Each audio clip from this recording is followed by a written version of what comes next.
Grasshopper! Wait a bit. Does he say grasshopper? I don't know. We're checking out Streets of Rage 3, so let's figure out what Axel's saying when he does that uppercut. Ready? Go. Quick word from our sponsor, though.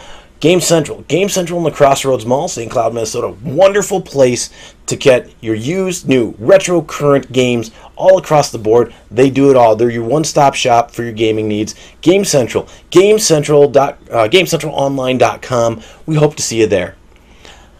So, Streets of Rage is still one of my favorite brawlers on a console. We're not talking arcade brawlers because those are a different animal.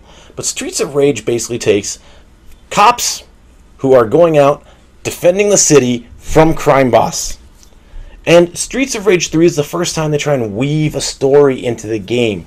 And how well do they weave the story? Well, after every level, you get a quick cutscene that basically tells you in text what's going on. So apparently, Axel and Blaze, who have been throughout the series, are now joined by Skate again from Streets of Rage 2, who's the brother of Adam, who is an original character, and of course, this weird bald guy named Zen. And who is Zen? Well, apparently he's a villain who worked for the gangs, but now decided he want to change sides, and he's with you. And Zen is the fourth playable character, assuming you don't unlock the Kangaroo or Shiva. Okay, enough of that. What are we looking at? We're looking at a game with multiple endings. If you play through it on easy skill level, you only get so far through the game, and then it tells you, oh, play on something harder. You play it on normal or hard, there are alternate endings. And even then, there are times where you get to choose which way you want to go. It's not very often, but there's a couple shots in the game where you do. And then if you choose one versus the other, your story changes slightly. So, depending on how you play the game, that determines what the outcome is going to be. So right there, that is a step forward for console brawlers in my book. The brawling, of course, is better. They've refined it. So now, like previous, you got your punt, you got your attack rather, and then your jump button. But moving again, instead of just that special that consumes your life bar, they now gave you a special that recharges. And so long as it's charged and you have the okay, you can use that without repercussion to yourself. You just got to wait till it recharges before you can use it again.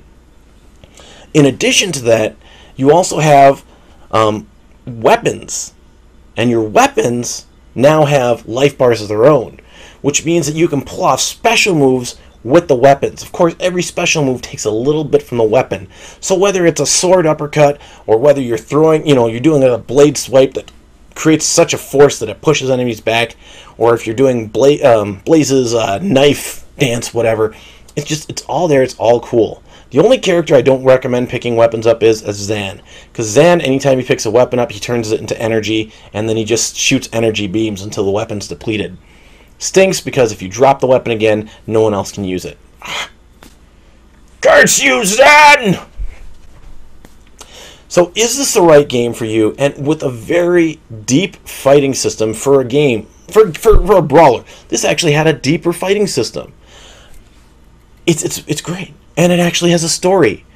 And this is the pinnacle of Streets of Rage. I'm surprised they never really did a major Streets of Rage release like this again. They never did anything that made it out more than just some dark corners of the universe. Because I heard there's Streets of Rage 4 as well. Haven't played it, but I've heard of it. Morally speaking, what do you have? Well, you have martial arts violence. You have cybernetics. Female attire. Blaze's attire is a little bit risque, even for the 90s. So if you have issues with that kind of stuff, you may not want your kids playing it. Pretty much, though, because this is an older game, though, it's not as morally objectionable. It's harder to find stuff than it is more modern ones. So, hey, though, if you enjoyed this review, remember to like, subscribe, comment, share. We love hearing from you. This is the Moral Gamer, moralgamer.com. We look forward to seeing you there.